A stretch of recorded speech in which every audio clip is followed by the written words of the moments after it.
Most of our billing is traditional mobile billing, whether direct to bill through the mobile internet or whether it's through PSMS. And that will continue to be the case. And of course, that's actually underpinning what Boku and Zong are doing with Android one-click billing. It just takes place in the background and the user doesn't have to get involved in a messy interface. So no, they have a big role to play. A lot will depend on the skill and speed with which the carriers cooperate. It's probably the best way of doing it, or innovate.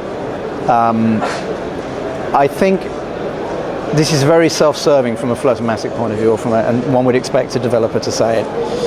But I think if the carriers chose to compete on price, they would win a lot of fans in the developer base. So, you know, typically 70/30 has been established by Apple as a price point. I think you can do better than that, and I think the carriers know they can do better than that, and I would expect to see that hitting the market very soon. And clearly the difference for a developer between 70/30 and 90/10 is a very big difference. You know, that's not just icing on the cake, that gives you the cake. You know, last year we grew our revenues by slightly over 50%. All of that came from in-app billing rather than from advertising revenues. So we're still hopeful, and I think long term, all of us passionately believe mobile advertising is going to be very big, a very, very big part of advertising, and will, you know, develop its own formats, which probably look different from what we have at the moment. But last year was not the year when we saw explosive growth in that in terms of revenue, though undoubtedly the mobile advertising side is growing, and you can see it here as well. There's a lot of activity. So I'm hopeful that I think 2 years' time we'll see a very different picture in terms of the revenue stream coming from advertising. I think the billing landscape is changing a lot right now. So it began to change really last year when Boku and Zong in particular, and other companies like Mindmatics, began to turn their attention to mobile billing on the mobile rather than mobile billing on websites, which had been their previous business remit.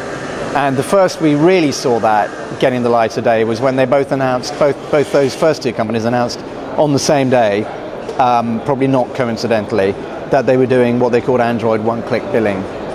So that Android one-click billing is real. It's out there in the market now. We're testing it and we're seeing how well it performs. It looks good. I think a huge question mark has been thrown into what's happening next by Google themselves, who announced a week and a half ago that they're going to do in-app billing themselves.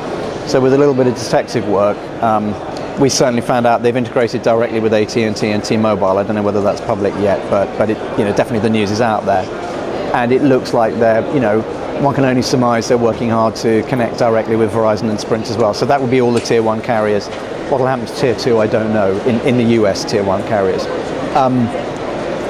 What's unknown, and certainly something I want to find out while I'm here, is the speed at which they're bringing that to market. Because, you know, they definitely need a billing platform which competes head-on with iPhone. And then I think, you know, there are other sort of wildcard players out there as well. Amazon, who are bringing their App Store to market soon, and Facebook credits as well. So I don't think Facebook credits are about to cede the mobile billing space only to Google and Apple without doing something, and I would expect to see some interesting activity from them. I mean, I have no idea, I have no inside track on this. One would just guess you would see some interesting activity over the next year.